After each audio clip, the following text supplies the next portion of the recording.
Hi everyone, I'm back live for the second series in our conversations on African designs. Just waiting for EKI to come on now. There she is. Hi Hazel, let me quickly, there we go. All right, okay, let's get her live. She's coming on. Give me a few seconds and we'll all be ready to roll. Hi Hi. Hazel, there you are. Nice to see you. Yes. Hey, how are you today? Oh, good. I'm Hi, good. Enas. Hi, Enas. Oh my gosh, there's so many people coming on. Amazing. Hi, darling. How are you doing? Good. Nice to see you. Hazel, let's get this started. Amazing that we could just make this happen so quickly. Absolutely. Yeah. Absolutely. Yeah. So Thank you. And happy birthday. People who don't know, it was Eva's birthday yesterday. thank Happy you, birthday. thank you, thank you. I normally keep it a secret, but you revealed the secret on Instagram yesterday. Hi, Emike. How are you doing? Hi, Ems. And there's Ems and Emmy coming on. She's a friend of mine. She said she wants her daughter to come in to listen to our conversations because she thought it could be quite inspiring, especially for also young girls to see how women do it. Thank you so much, Enas. Thank you very much. Very, very kind of you. I need to speak to you, Enas. I'm gonna give you a call or reach out to you next week, Enas, because I want something to discuss something for you. Anyway, let's get this started. Hazel and I have been friends for many years. I don't know how many years we've been friends, but also have been running our businesses alongside each other. And I thought it would be really nice to bring her on. So let's just start how we met. Hazel, do you remember? Actually, no. Introduce yourself first for maybe the viewers who don't know you, who you are, what you're doing. Thank you so much for all the lovely birthday wishes, by the way. So my name is Hazel and my brand is EKI and been running for about 10 years. It's a print. So I'm a print designer. I design collections that tell stories, African stories on silk. So the fabrics that we tend to use all the time are silk, and tell African stories on these fabrics. And yeah, that's pretty much it. I mean, it's ready to wear collection, mainly predominantly for women, and yeah, that's pretty much sums it up. Yeah. Yeah, no, so Hazel's a great designer. I mean, you're playing it very, very safe. She's been stocked in Selfridges, shown at Lagos Fashion Week, London Fashion Week. Her designs are absolutely amazing. And the reason why I thought it would be great, because we have actually similar stories, but also through my designs, obviously we are using African-inspired designs. And I think Hazel was one of the key people who also told me to design my own fabrics and just take things in my own hands. So let's just give people an insight how you started your company. I'm going to actually start it because I think it was quite interesting, because I remember we both had I was pregnant. Hazel just had a baby. It's a long time ago. almost 13 years ago. It shows how old we are in real life. And we were meeting on Portobello. So I was heavily pregnant. She had her little one back then. And she said, like, oh, I've got this idea. I've got this design idea, which I want to do. Can I run it by you? I just want to get your opinion. I was like, oh my gosh, I actually had something, which is now Eva Sonaike, in my mind back then as well. And so Hazel, you told me about the idea, what you want to do. And I think that kind of gave me the confidence to just do it. So, I was like, but how are we going to do this? How is it going to be possible? And, the market is so oversaturated. And you said, just do it. And I think this just do it, you said to me back then, really gave me the confidence and the kind of passion and power to do it, and I'm forever grateful for that. But I think you're very quiet person, but you're also a doer. So tell us a little bit how you started your company and what made you move from a corporate job into fashion. Okay, so I spent about 8 to 10 years working in the corporate environment. So I worked at JP Morgan, Barclays, and worked within marketing. So nothing fashion orientated at all. And for me, it was a job, but it wasn't passion. I just felt when I was pregnant with my first child, I had a conversation with a friend of mine, and she talked so passionately about what she did in the creative world. So she was in directing, in film directing, and I just came back home that day, and I thought I need to find something that really drives me, that really shows sort of that passion about what I'm doing. And so I just tried to sort of like look inside and see what was it that I could do to bring that out. So it was we started with my daughter's just come in. We started with with existing, so I looked onto the market and I looked at what we actually had in terms of prints. So we have beautiful African prints, but I just felt we didn't have it on silk. I thought it'd be a nice idea to sort of reinvent it and also tell it sort of from an African perspective, story on a new fabric, and also just our story. So I just initially we started off with the existing prints and created prints that were very similar. But then I thought, no, we have to do something that is a little bit, that actually has something that is more unique to the brand. And it was something that it was very much, I worked, so I don't know if I'm probably going too much into depth now, maybe because these are questions probably that will come in later on. Yeah. But if you want to, I can still continue. Sorry, one second. My daughter, just 1 second. That's the life as a mumpreneur. You know what? That's what we're going to talk about in a second, because we have to juggle both sides. Go on, darling. We know how it is. I think everyone understands. Yeah. Can you take this away, please? So yeah, so anyway, so having no fashion background at all, having, it was something that I had these all ideas. So it was something that I had to just translate into, can you please go out, please? Oh my gosh, Hazel, it's I love that because it's so real. I know, I told her not to come in. To like literally, yeah, that's a juggle. That's the real deal. What we have to deal with. Go on, darling. So can you close the door, please? Okay. So anyway, so where was I? So yeah, so it was just something that, I mean, having no fashion background, so it was just something I had to start with a canvas with my ideas that I had in my head, and worked with a print designer to translate what I had in my head into these designs. So that's how we initially started, with prints. And then we started to put together a collection. And at that point, I very much remember speaking to a stylist, and I just put a collection together, and I showed them. I asked them what did they think of the prints that the design put together. And it was very much, what is your story? It's so important. There was no story in that. It was beautiful prints, but there was no cohesion. There was nothing that brought them together. And so that was me. That was for me a learning experience that I had to, like, the prints. Oh, yeah. No, I'm just waving at people who come in. I just saw my friends here. Go on. You just go. So it was very much, it was a learning curve for me to understand that it wasn't just enough to have these beautiful prints, I'm sure with you as well, but they had to come together as a story. So each collection had to come together as a story.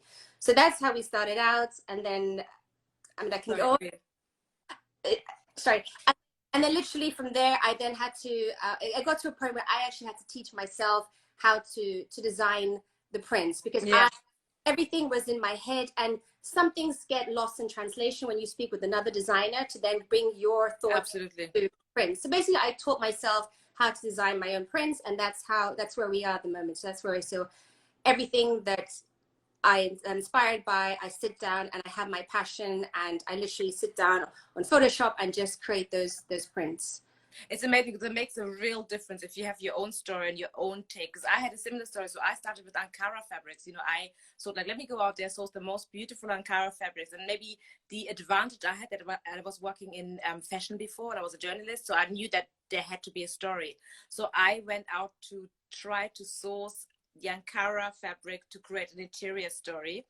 And yeah, it worked really well. So for me, in the first season, Selfridges, Liberty, they all picked it up. It was it was amazing. I absolutely loved it. But then I very quickly came to the point that I could not find the right quality fabrics. I couldn't find the right prints where I could continue the story and work into the next collection. So I also very quickly then came to the conclusion that I had to design my own prints in order to really tell the story that I want to tell with my prints. And I think the story is super, super important for all of us. I mean, I spoke in my kind of Instagram TV series about that as well, that, you know, the story makes the difference. If you have a story to tell, people will, see it, and, people will take notice of you.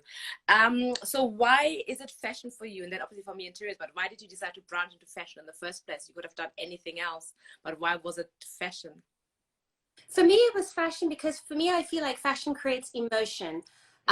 Being, as you know, I'm quite an introvert, quiet person. And so for me, when I use garments, I use fashion to be able to get that confidence, to get that, to create that mood and to create that emotion in me that maybe will give me that confidence to walk into a room and out. And so for me, it is very important that it's just the garments. It's amazing how you can transform your current mood by wearing certain fashion statement pieces. Yeah. And it's also me, it also was a canvas to be able to tell these African stories. I'm a very visual person, and it's just something as a canvas that I use to tell these African stories. And what better place to have it than on the body? So you're carrying these African stories on the body as the fashion statement piece, and that's why I chose fashion. Yeah. Right. For me, it was interesting because I had the same feeling about the home because I was working in fashion, and for me, I always, even having been working in fashion for many years, I studied fashion, went to London College of Fashion to do my MA in fashion journalism. So I was always in the fashion world, but for me, it was, I really want to express my African story in the home. So I wanted people to take it home. And I think I express myself better through design than through fashion. I love fashion. I've always been into fashion. I follow fashion. I buy fashion, but I didn't feel that I want to create fashion. So for me, interiors is another very, very great way of expressing yourself. Absolutely. Yeah. Yeah, I think they both work in hand.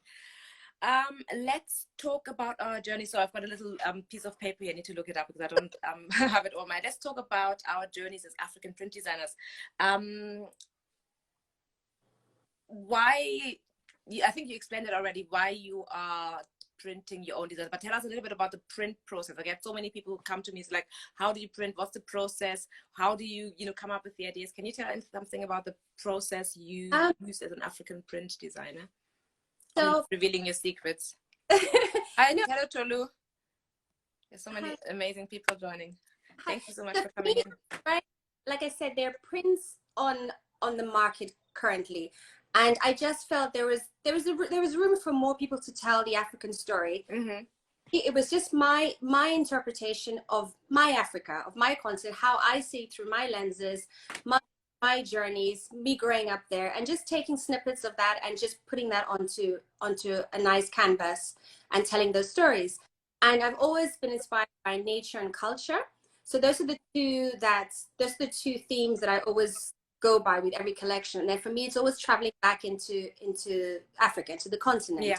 And so culturally, I've told stories about my Benin culture. So we've worked with a sword. So it's just bringing back the culture of Africa.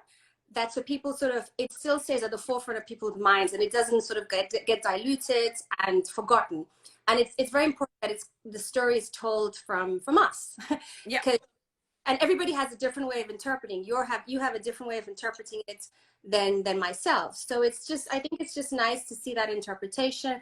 And then in terms of how we work, so we use a color palette that is it's probably about mostly 4 colors that we work with. And so the African print can sometimes be too overwhelming, and too many prints, too many colors that you get lost in it sometimes. So it's just something that we're just aware with, that we kind of try and keep it to max 4 prints. So not 4 colors. 4 colorways, okay. And then from there, it is just how I get inspired. So maybe I would use, if it's the sword that I use from the Benin culture, I will actually take a picture and I will sort of dissect it and then add elements and maybe just dismantle the whole sword itself, and then just put colors into there. If it's like I'm wearing, for example, the calabash here, so I would I would like to see that. Can you stand up and show us? By the way, I want to say hello to Emma. Emma just said hello, Auntie Eva. Thank you very much, Emma. The calabash is amazing. I love this print. So that is the shape of it. So literally the calabash. Hi, hola. So that is the shape that we worked with. And so it's just using that shape, but then within that shape, it's just creating more and more detail in there. And then from there, it is just literally put into, it is a JPEG format, high res, and then it's sent to the digital printer. So we work with digital printers because they can produce less runs, and it consumes less water. Smaller quantities, you mean, yeah? Exactly. So Yeah. small quantities and less water usage. And so then from there, so the fabric is literally at first created and then it's printed, and that's how the process. Yeah, it's interesting because mine is similar. It's a bit different because I start with color. So my first take is color. So before I even design a collection, I have the colors in my head. So I'm not going to show you, but I've got literally like the Pantone color sheets. I've got like color sheets for my printer. So I go to B&Q or to Homebase and take all the color things, and I create a massive color palette for myself first, because for me color is the essence before I start with the designs. And then for me, I I'm mainly inspired when I'm in Nigeria, I have to say that, when I'm anywhere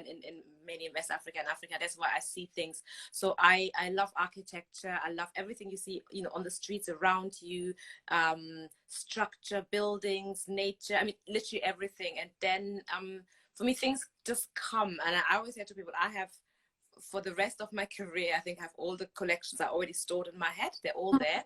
It's just bringing it together, putting it into the story, translating it into the obviously actual designs, and then and we work exactly the same way. So everything, I hand draw everything. Everything is drawn by hand.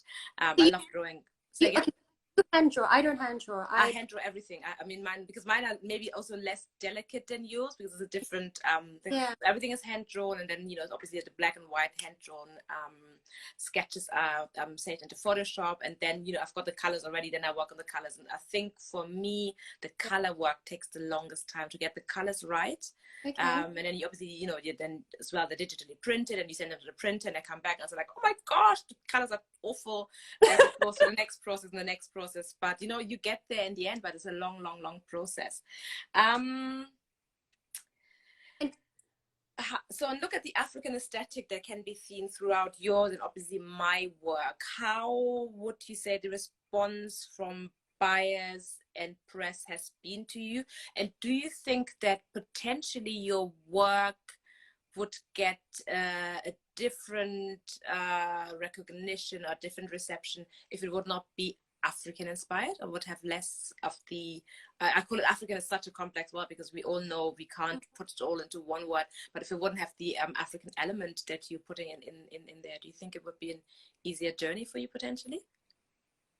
Whether it's an easier journey or not, for me it would be irrelevant, because that wouldn't be authentically me. I think part of the EKI DNA is to be African. Yeah. And if I were to make it less African, it just wouldn't be part of who I am, or who the brand, what the brand is about. And so if press and buyers would come to the brand, particularly because they're drawn because of these African prints, and I wouldn't dilute it in any shape or form just to please them. Of course not. That is because then for me, that I'm not their market. I'm not what they need to be writing about. Then they need to probably go to a different designer. Like, I feel like I can only tell my story passionately if I'm passionate about my designs, and the story and everything is authentic to who I am. And the African story is just part of this DNA, and I just don't feel like I could change it. Or it's, even if you were to say you would get more sales by diluting it, it just wouldn't sit right with me. Absolutely. For me, it's really interesting that I often get asked by buyers and by a lot of interior designers. I've worked with an amazing interior designer. He said, like, I really like your work, but for the next collection, could you design me a Mediterranean collection? And I was like, okay. He's like, yeah, I want something more Mediterranean inspired. And I really got that he didn't get me and the ethos of my company, because I find that, as you said, I would never compromise. My work is unapologetically African. Not everybody likes it. Some people come, and, you know, you do the trade shows, not so, you know, they walk by and they're like, oh my gosh, it's too overpowering. It's not this, or doesn't work, or you know what, it's like, and I get a lot of feedback from people who say like, oh, could you do that? Could you do that? But I think for me, it's also really important to stick to my story. We just have a question. I'm currently working on my first print collection. I've been using Adobe Illustrator and making my designs. It's been working so far. Just not sure how they will look after printing. I have not worked with Illustrator at all. I work in Photoshop. I think it's the same to you. I work with Illustrator as well. Do you? I don't see much of a difference between Illustrator in terms of the printing. It's pretty much the same as what I've given them. But if you're unsure of how the printing would come out, I would say then just to do a print run of like 1 meter or half a meter. That's what I always do, a print run to see what it looks like. And if you're happy with the colors, then you can go ahead and print more. Yeah, I think also the print run is really important, because if you know, I may be 100% sure. I actually normally like compress it all to 1 meter and do different, you know, things, and then you see it either work or didn't work, or it doesn't work on the fabric, or this color doesn't work. So it's really important to do the print run and just try. I mean, it's a matter of really just trying. Let's now talk about lockdown. How are you coping during the lockdown, dear Hazel? Especially working from home. You normally work from home in general, but having the kids around, I just saw their hands coming up in the back, etc. with the kids around. How has that been for you as a mother and business owner, combining everything at the moment? I'm sure very similar to you. I mean, I know for some people it's complete bliss to be able to stay at home. For others, it's a complete nightmare. And so we have to be sensitive to the differences people are experiencing right now. I mean, for me, I always work from home. So for me, it isn't that much of a change. But to have the children with me 24/7 is a huge change, is a huge challenge. Yeah. Because I'm having constantly to make sure that they are logged in, to make sure I remember all the passwords, the links, they're locked in. They're logged in. You do mean locked in, isn't it? Sorry, what? The logins. So they're logins. Oh, locked into their work. I feel like, oh my gosh. No. Locking up the children. No, I'm not. I haven't got to that. No, they're locked into their work programs at school. Yeah, the online schooling, basically. Exactly. It's not even just that. I mean, sometimes they have after-school tuition. I know. And what digital platform they are on. Is it Skype? Is it WhatsApp? Is it Zoom? Like all these different. And then I don't know. It's very different. But also for me, I also feel like it's a personal sort of like. I feel like I'm constantly under the camera or surveillance, because I feel like I walk into a room and it's suddenly a Zoom class, and I'm thinking, oh my God, am I dressed properly? Am I appropriate? Like, can they see me? I've had incidents where my son has had the phone, and I thought there was nobody on the other line. So there I am, like, I don't know, shouting, screaming, and then I hear, and I'm like, oh my God, somebody there in the background, because they'll often have their phones speaking to their friends just to have that sort of companionship, and I don't know that they're online. So it's just like there's a certain there's constant cameras and audios around me all the time, which I need to be conscious of, because the children are now speaking to them. Yeah, it's a cat now. Yeah, I think it's a juggle. It's definitely, I mean, because I also work from home, so because it's interesting, some people say, there are a lot of creative businesses who work from home in any case, so it's not such a major change for us working from home. I have the advantage that I have an outdoor space. I've got an outdoor office outside of my house, but on my premises, where I have my studio, which is really nice, because if everyone annoys me, I can just be in here, and I have to realize I spend a lot of time in here. I actually spend more time in here than I normally do, but it's just for my own but you have to juggle a lot. I think everyone who has kids and is working, whether you have your own business or whether you're working for an employer, it's a major juggle, and to get it right, I find very, very, very challenging, because obviously you want your kids to do well at school and be up to date, but at the same time you need to continue with your work as well. If your business is running, your business is running. It probably means a lot of working. Like, I've noticed that I've had to work into late hours at night to be able to catch. During the day, I'm continuously stopped and interrupted by, "Mommy, can you do this? Mommy, can you do this? Mommy, can you do this?" So it's a balancing act. Emily just said to me, it's a real kind of juggling act. It's absolutely true.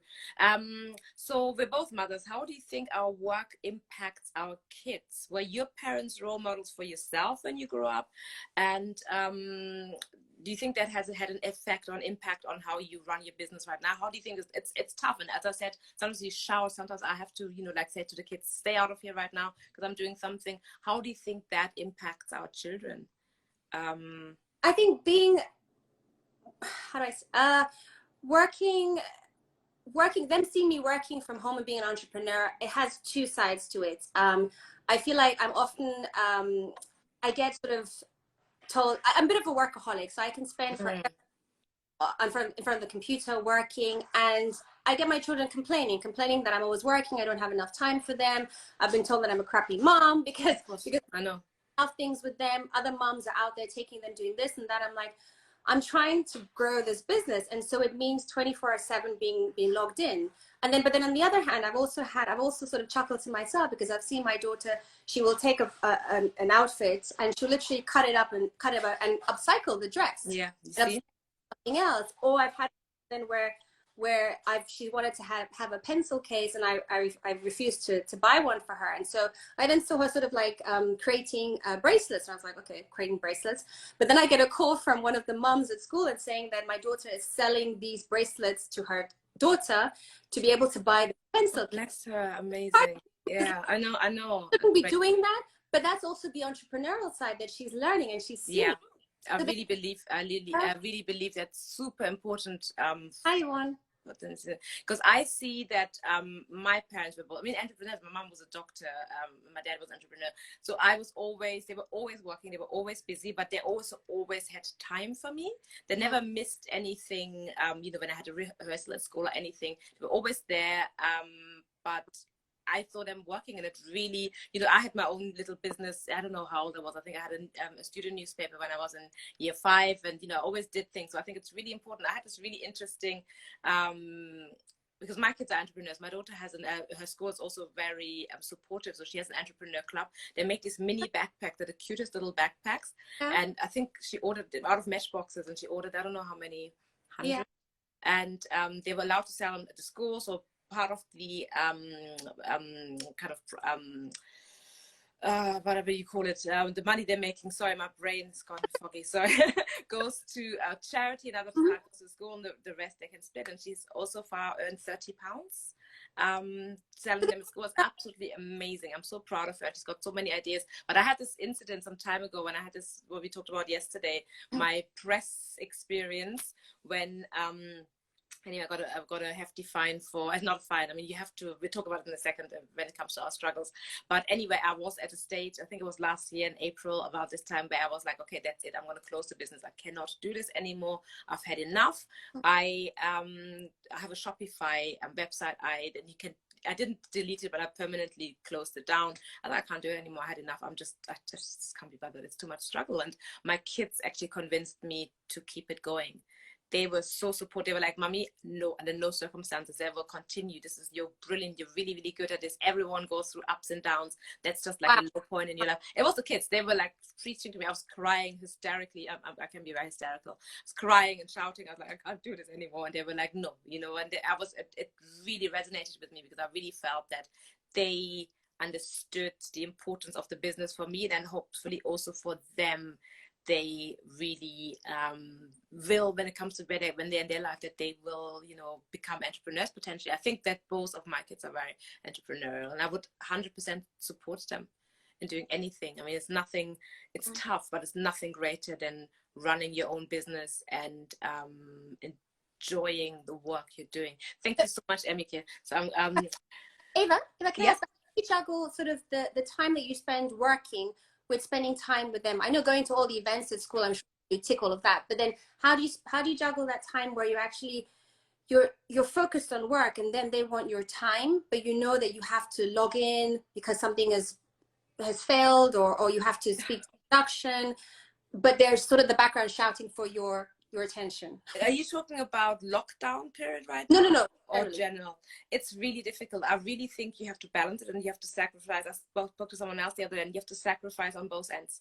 I have made major sacrifices for my business, obviously, where I was like, okay, business stop. My kids need me. But my kids had situations in their life where I was like, I'm so sorry. You know what, do whatever you need to do right now. You're fed, you're housed, you have clothes on, you know what I mean? You're well treated. At the moment, I can't deal with you. So I think you have to juggle and, see it depending on the situation. And I don't know whether I was on my Instagram Instagram stories. I talked about that when my daughter was 2 and I had to go to New York to a trade show. And I was literally just about to go the day before. When she came down with chickenpox.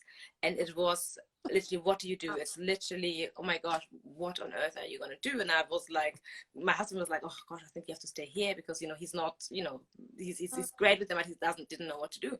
And I made the decision to go. Obviously, I had to sort everything out, a fantastic babysitter, made sure that she was medically looked after. But it was so important for me then to make this decision of, I sat there and like, what am I going to do? Am I going to be, and then I had to make the decision to go. And look back, it was the best decision at that point. Many other times when there was something, I left the business and was, kids needed me, and I'm obviously always there. But I think you have to balance it out, and as it comes, there's no formula for it, I think. But it's sometimes you really feel guilty, I think, on both ends. Don't you think so? Absolutely. There are times where I've had to prioritize EKI and I feel guilty, but then I'm like, look, it's also my life. It's also exactly. I'm and at some point these kids are going to grow up and do something and leave me and follow their own path. And so I need to ensure that I am building my own business. You have to build your empire, and you have to continue. And sometimes it means there's a sacrifice, and it's just absolutely. And I think you really have to take it day by day, case by case. Of course, it's a no-brainer that your children and family will always come first. But you know what? Thank God, if it's decisions where you can make a choice, then I think it's important to be honest with yourself, because some people, I had some other mothers, I mean, especially some non-entrepreneurs saying to me, oh, don't you feel guilty? Don't you feel this? No, I don't. I'm sorry. You know what? I'm going to Paris for a week. And I used to be, in the beginning, when I used to go for the trade shows, I used to go a day before, but I used to come back, literally sometimes the evening of the trade show, because I felt so guilty. Then I was like, no, I'm going to go an extra day before to order to set everything up so that everything's nice. I'm going to spend an extra day in town because I may have meetings, or I may just want to have a coffee, stroll along the Seine, and hang out a little bit. It's just for me, and I'm doing this. So what new strategies have you implemented in your business during this pandemic? Very interesting question. Hazel, do you want to go first? New strategies. I mean, I think everybody's been talking about the shift away from brick and mortar, in terms of like not having this sort of third party to sell and distribute your clothes, which is something that it's not a model that I think that is feasible for these for small companies. And I'm so glad that we're slowly shifting away from that. So, but it means that you're going to be selling a lot more directly to your clients. So I'm looking at the moment to how to, the platform that we have, the website, how can we make it more engaging? How can we personalize it? How can we make the experience when people come onto the website a lot more user-friendly and more personal? So that's one of it. I mean, for me, it's the fabrics. The fabrics also, that's also very important. I won't change the fabrics that I'm using, because in terms of it's a natural fiber. I've had people say, well, you could increase your profits by introducing polyester into silk. No way. I'm not going to do. I'm going to stick by that. But then it's also looking at remnants. So making sure the entire the entire cycle of production is wasting as little as possible. So we have remnants here. I've been thinking, what can we do with that? Is it collaborating with other designers so they can use that? Or can we actually use it ourselves? Maybe patch them together, use them as lining. It's just things you have to look at in terms of using what you have, rather than going to source new fabrics. And for me, carbon footprint is a huge thing. At the moment, we have our fabrics printed in one place. Then it comes here. Most of our production is done in the UK, but we also have a backup in Greece. Maybe that's something going forward we have to scrap and bring everything. It's just, even if it means the pricing goes up, but we're trying our hardest to reduce the carbon footprint. And then just in terms of our styles we kind of have styles that don't use too many accessories, just not too many accessories. And so that is important, to have styles that can sort of span over different sizes. That in itself would allow you to have less inventory. And just having created maybe more loungewear, looking at that, because we're spending more time indoors, maybe creating more loungewear. So these are some of the steps that we're looking to implement going forward. I don't know about you, Eva, what you were... Yeah, for me, it's actually, that's all part of the discussion. But I think for me right now, first of all, we're on Instagram Live. Hello. I've never done an Instagram Live before, maybe one or something like this. But I think for me is like, I suddenly realized, and I think as an entrepreneur in these times, everyone had to act very, very quickly. And so much stuff has become available, which wasn't available before. For me right now, I feel like I really want to be closer to my audience. I want to be more seen. I've also realized, I mean, for me, for example, we have the wholesale side of the business where we sell to department store stockists, and then we have the direct sales. I've always been focusing more on wholesale and trade customers than my directors. But at the moment, it's my direct customers who keep the company going. So I realized that I need to change my communication with my direct client, improve it, be more present. I really think that the whole wholesale concept will change drastically once this is over. And I think it's much more, I'm actually surprised, because I thought like in the first week when this was announced, I was like, oh, we're going bust. I can the company. And it's the opposite. It's gone quite busy, but I realized that people want more of a personal touch. So I think working on that, developing the direct communication we have, being more present. For me, it's quite important. And I feel really confident and excited about what is to come in inverted commas. Obviously, it's going to be devastating and everybody's kind of scared of the future. But I think for me as an entrepreneur, all the things that I have learned, the things that I have done, which before I may have been too shy, or maybe shy is not the right word, I'm not really shy, but maybe, but maybe I would have been too, you know, I was like, oh, you know, I don't want to be seen, I don't want to do that. I think there's a lot of things which you had to adapt to very, very quickly, which I think we're all doing. And I think it's a great way to see how fluid we are and how we can adapt to situations and hopefully make the best out of it. I just really hope. You never know what's gonna come out in the end, but it is when we come out of this. So it's really utilizing this time to make sure absolutely you're structurally in place, because it is going to be tough when we open. It's going to be very tough. It's going to be very tough. I mean, you know, some of my, I mean, I cleared my studio now. I took some stuff to my warehouse. I have some big orders which were standing here, which are about to go out. My clients are gone. You know, the products are here. You know, clients are gone. They're made. You know what I mean? So it's always it's going to be really difficult and really. But I really think that we will be able to adjust to whatever we have to adjust to and find to other ways. You know, for me, coming out, you know, telling people how I've done it. I mean, you know, I have no problem sharing my experience and, you know, telling people over the years. I mean, I don't know if that's the same with you. You get so many emails from people who ask you, hey, can you give me an insight? And it's, my time is so limited. And then you write to email, but now I can actually spend more time, you know, put a course together, put something out there. Hi, Joy, how are you? Nice to see you from Ghana. Let's go on. So the struggle, yeah, I think part of this headline was the struggle. It's really, our Instagram accounts look amazing. I think lots of people say, oh, it looks so lovely, it looks so nice. But we've been running businesses for 10 years, and we know that the reality behind... There's a question. Yeah, do you have a maximum number within each collection of items? Hazel, you answer that first. So I've always tried to keep it small and compact, because for me it is, I've been on fashion shows, I've seen runways where designers have up to 50 pieces, and I feel that it's all about ego. It's about ego. It's about them. It's literally about them and nothing else. And I feel like there's no need to have a collection that big, because within that collection of 50 pieces, the buyers are going to pick maybe 10, 15 max styles. So it's just, have to get away from this sort of concept of just it all being about us and about our ego, and just sort of just create smaller collections. So I've had collections that are, I mean, they've always normally been about 12, 13. The last collection was a bit bigger, it was 20, but normally I keep them to about 12, because I just feel like beautiful collection. That's amazing. That's enough. We don't have to have these massive collection. We don't also have to have so many seasons. Like, I know, I agree with that. And I think that will change. I wrote something on Vogue.com that this whole, how many seasons do we need? Pre-fall, full, resort, that's all going to change. Hi, Joy. You said hello, how are you? This is going to change. In interiors, it's really different. We have much, because I come from a fashion background, that was like, oh my God, I can't touch fashion. Interiors is not as regulated. I have normally 5 prints, 5 designs per collection, so 5 different cushions, and then I have 5 fabrics. Then we do them obviously in different colorways, 5 proofs. So I keep it with 5. 5 works well for me. That's enough.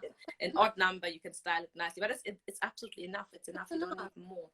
So come back to the struggle. So Instagram looks amazing. We've been running the businesses for over 10 years, and obviously behind the scene it's a total different ball game.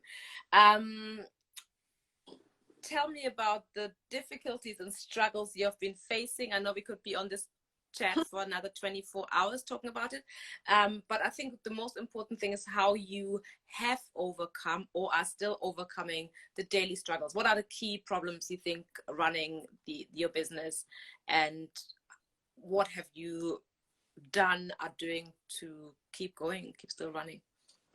I think some of the struggles have been always wanting to grow too fast, too quickly.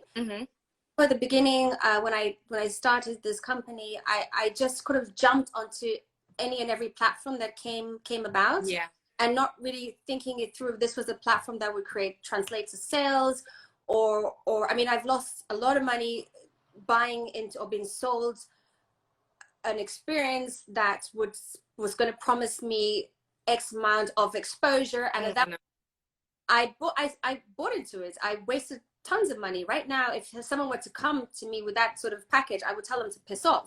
Yeah, I know. I know.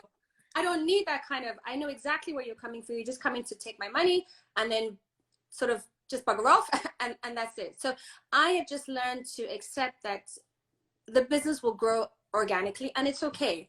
And not to compare myself with other designers who I feel maybe are growing at a faster pace, because I don't know, maybe my situation is very different to their situation. Absolutely. They don't have the kids or whatever it is. So there's no point to compare myself to other designers. So it's just learning to accept and to grow organically. And that's something that you can then manage. I feel like you have a stronger foundation if you grow organically. Yeah. Because you're shooting up, and then the same space in which you shot up, you can also shoot and fall down. And so for me also, another thing that I'm learning is to delegate. I don't know if you had that problem, but I had problems. I still have that problem. Right? I'd love to do everything myself. Right? It's just, I'm the best at everything. That's what I think. I'm not, but I think. yeah. Yeah. It's just having to be able to, because if there's something wrong with the website, I will go there and try and figure out how to do it myself. There's something wrong with this, I will go and do it. I'm like, no, Hazel, you need to sometimes just let it go and give it to someone, delegate it. Yeah. And that's really difficult. I struggle with that. I struggle with that as well. I still do struggle with that, actually, because and let's face it, we have small businesses. Yeah, we have great press, we have a great presence. We may be, sold all over the world, but we're still super, super micro businesses. I am here. I've got one employee who works for me. And that is it. And then obviously I have freelancers who can come in if I need them, but we're a very, very small team. So it's really difficult because I feel, go on, Switch. At least at a time like this, we're actually the lucky ones because we don't have these huge overheads. Exactly.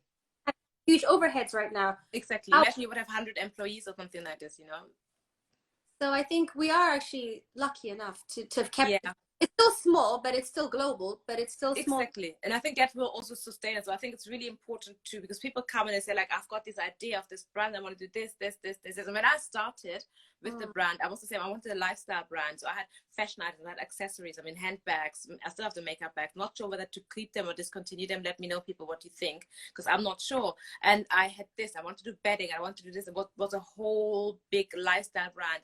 And I really quickly learned that for where I am and who I am, that was too much. My capacity was too much to manage. So I really narrowed it down on only interiors. And that's what I'm passionate about. And you know what? I'm making it smaller and smaller to only focus on the key items. But I think the struggle is, there's so much struggle when you're running a business. Every week, thank you. Oh yeah, I'll keep them. Okay, so you just asked the question. I feel there's so many little kind of hurdles you have to jump on every day. But I think what I've learned over the years, after 10 years, if I would have done that 10 years ago, I was not as confident as I'm now as a businesswoman. As you said, someone will come and will try to sell you something, or you say, oh my God, it's a great opportunity, but you have to pay this, and you would do it. I spent so much money and things. Right now, I'm like, it's not for me. I don't do it. You know what I mean? And even when there are fashion platforms that come and say, oh, you should showcase you, I'm like, but who's going to be be there? Am I going to sell? What's the point of me flying all over the world just to showcase exactly? And then you say, I've showed in Hong Kong, and then you kind of your costs were 10,000, and you made a profit of like -15. So it's no way. So I feel that also with wholesale, I'm really, really, really clear. Back in the days, a wholesaler came on, any shop came on and said, I want you in there, these and the other conditions, I would say yes. Right now, I'm very, very clear. It has to be absolutely the right store for me. If it's not right, I'm not doing it. The other day, it's a beautiful store in the Middle East. Really, really, really nice. I'd love to be in there. The conditions weren't right. I said, sorry, no. And 5 years ago, I would have... say no, because many designers don't feel brave enough to say no. I think we are recording it. Don't worry. What do we do? I think I have to figure that out. I have so much nuggets of advice. I wish you were recording. Yeah. I think you can save it. And I kind of see that I can save it on my Insta TV. I think you can save it somewhere. So we're trying to keep this recording for you. I still have to figure out how, but if anyone has any ideas, please drop me a quick note so that we know. But I think you have to be very resilient to run a business. Let's absolutely face it. it's not for the faint-hearted. I'm not saying this to put anyone off. You have to be extremely resilient. You have to be, you have to accept that you will make a lot of mistakes. So, but if you're starting out, you still say no. She has a very good, hi, this is Akosua. Hi, Akosua, how are you? If you're starting out, should you still say no? It really depends on the conditions, especially if you're starting out. Some people will try to take advantage of you and say, okay, payment conditions are terrible, or something. So I think you have to be very clear and negotiate. If it's something which you're not sure about, you think something is not right, then don't do it. One thing as well, which we both have lawyer husbands. One thing he always said to me, and I often didn't listen, he's like, have a contract with terms and conditions in place before you agree to sell to anyone. It can be a one-page document. I mean, I have to double check someone. If someone wants an idea of a draft, email me. Have your terms and conditions, because often people, especially if you're starting up, you're the last one on their kind of food chain, and they will pay you last, or they will do last. I remember one of my first, I think it was about three years into the business, I had a major client in Switzerland. I mean, it was a department store chain. It was I saw the money, and I was like, okay, it was more than I've ever earned in my life. It was a really, really good sale, but their payment conditions were 90 days. I'm Maria. 90 days after delivery. 90 days. This is 3 months. So I had to produce all, and I was like, I really, really wanted that retailer. And you know what? I was, in hindsight, I'm really happy that I got them, but it was a major struggle because, 90 days, times like this, I do 90 days, the client goes bust, you will never see your money. So really make sure that you have pro forma payments in the beginning, even if it's like they say, you're little nobody, have your pro forma payments, have your terms and conditions. It's really difficult because people, I wouldn't say will take advantage of you, but it's so easy to slip through. Hopefully not, but you just have to be very aware of all of the sometimes broad spectrum. Or just for press, sometimes you just have to maybe make sacrifices just to get that little initial press boost. So if you were to be stocked in this thank you very much, Yvette. So just as we can say, Yvette, when Instagram finished, and then it gives you the option. Thank you so much, Yvette. We'll do that. So we're novices, new to that. So we will do that. Thanks, Yvette. I love your work, by the way, Yvette. It's really, really beautiful. Really, she's an artist, painter, beautiful work. I think resilience is important, and I think it's important to know, what you're doing. Don't let them take advantage of you. Okay. So the next one, what have you learned from these struggles and experience, and how have you changed as a person, but also as a business person over the years, Hazel? There was a question someone asked me, how have you changed as a person? So as a person, I would say I've come more out of my shell, a little bit more out of my shell, because fashion is you have to be able to be in the limelight. So whether it's with interviews, whether it's on fashion catwalks, you have to be able to have that confidence. So I feel like as a person, I've learned over the time to become a bit more confident. And as a business person, it's not, I've learned how to reduce. Hi. So as a business person, I'd say I've used this platform to be able to learn to reduce production costs. So for me, initially when I went in, I was just about, okay, let's produce, but I hadn't really thought through, okay, how can we reduce the production costs, but it's still keeping it with making sure that there's still an ethical side to it. So it's very important that it's not just about scrutinizing and keeping the costs as low as possible, but to be able to still to work with great relationships with the people that you work with. It's hugely important. Super important.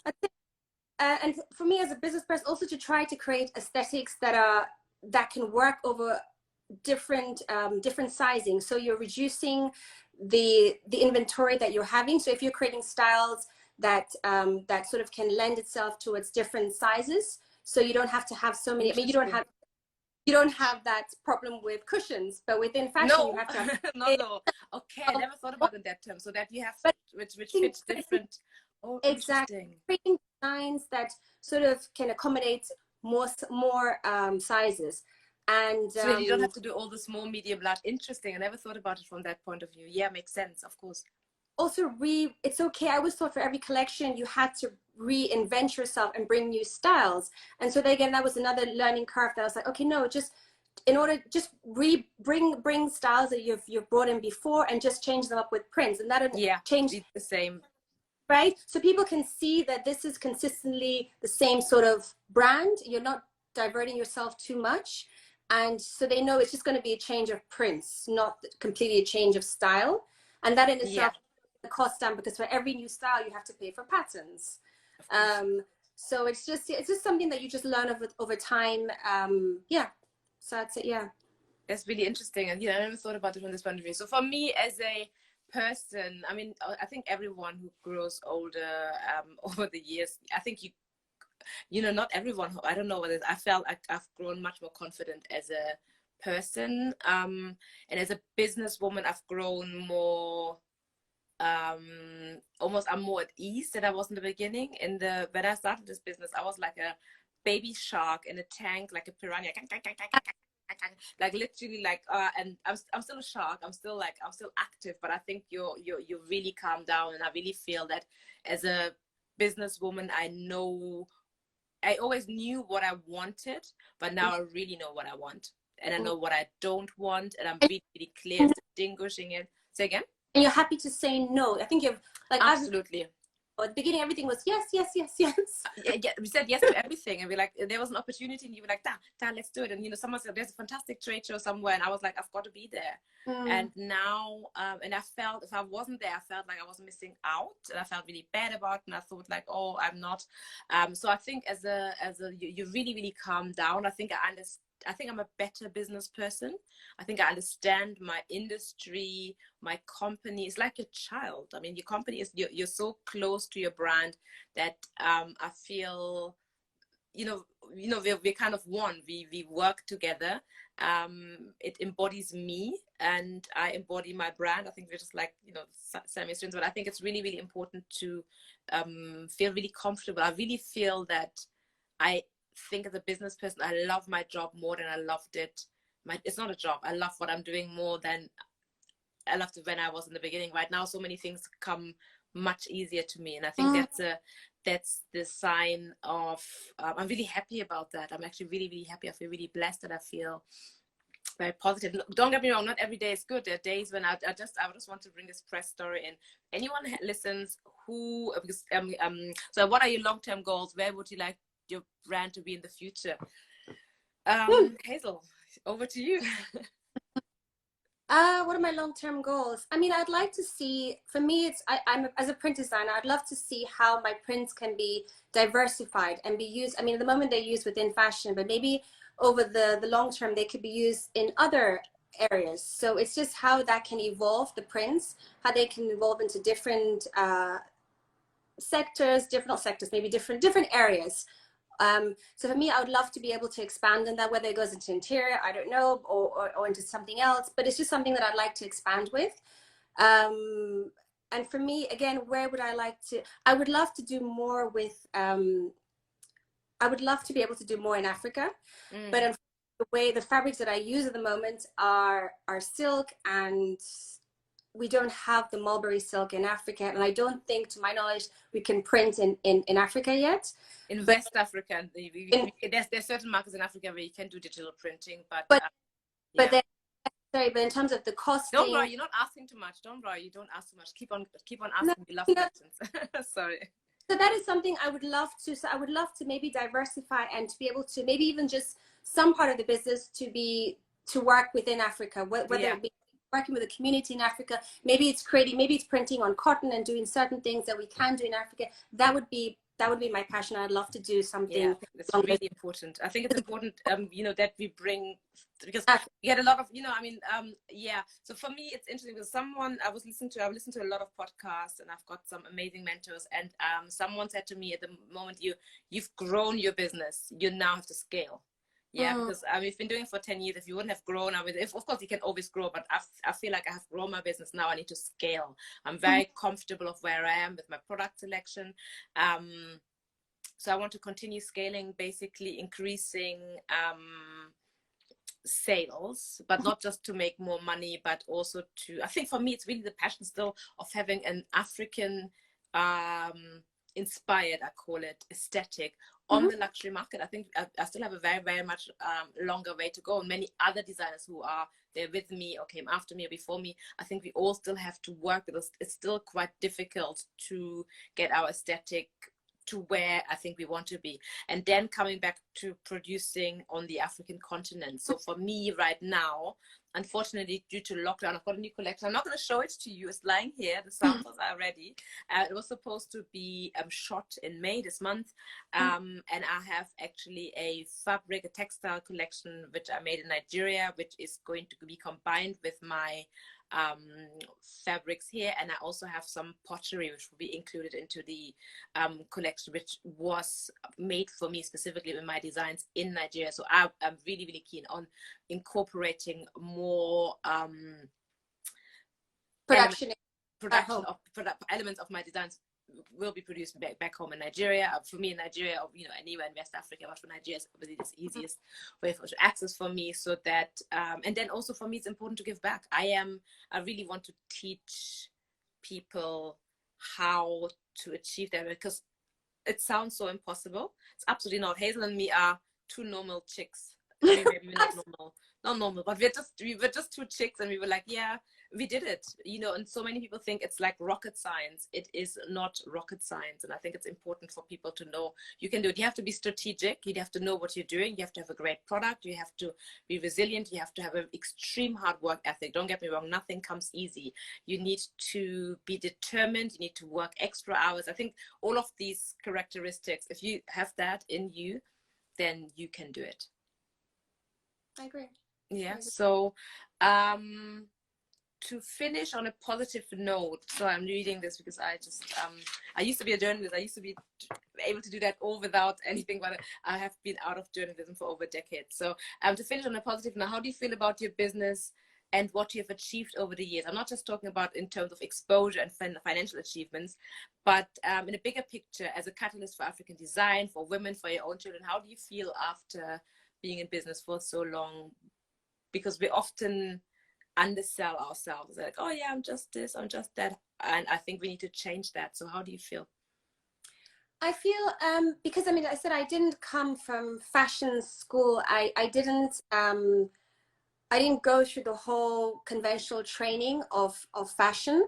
So for me, it's quite encouraging to know that you can actually be positioned, or your brand can be positioned alongside other brands that have been in the industry for so many years, and at platforms where you're next to other brands that are hugely successful. So for me, it shows that you can, through determination, through hard work, through teaching yourself, being consistent, and just being open to learning, that you can build a brand from nothing, from no experience, from trial and error.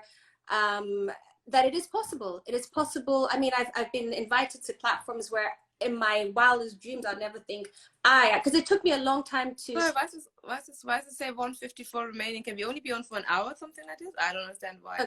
I think it's, I don't know. Anyway, let's crack on. This only says 146 remaining. I don't understand that. Technology, sorry guys. Don't know why. Hazel, come on, continues. We only have about a minute left. Okay, for me, it was just very, like, it took me a long time to call myself a designer, because for me, I just thought I never saw myself as the designer, as the conventional type of designer. So it for me, it's just encouraging to see that someone like myself can be positioned through hard work, consistency, next to other people who've been in the industry for so much longer, and that you can teach yourself, you can learn it, and be a successful brand. Thank you so much. I enjoyed it. Our consistency and determination is inspiring. I really think it's important, as you said, to the can-do attitude, that you can absolutely do it if you believe in yourself. But I also think for me, it's really important that I have the brand, whatever, but I think the catalyst for African design is really, really important for me, that to showcase the world what we're capable of, how beautiful our products are, that our products and our aesthetic fits in with anything, so that we are part of that we are basically part of the overall narrative. I think that's super important. And so that 36 seconds remaining, 35 now. Thank you so much, everyone, for joining in. I didn't know that this is timed. I had no idea about this. Anyway, I'm learning. We're still learning. We're still new to everything. Thank you so much, everyone, for German. We said we're going to speak German. Let's say something in German quickly to everyone. Vielen Dank, dass ihr alle dabei wart. Wir wünschen euch noch ein wunderschönes Wochenende. Und any questions, get back in touch with us. Hazel, over to you. 8 seconds. Sag was auf Deutsch. Oh, gleichfalls. Es war wunderschön, mit dir zu reden und es freut mich wieder, vielleicht in der Zukunft wieder ein Webinar mit dir zu führen.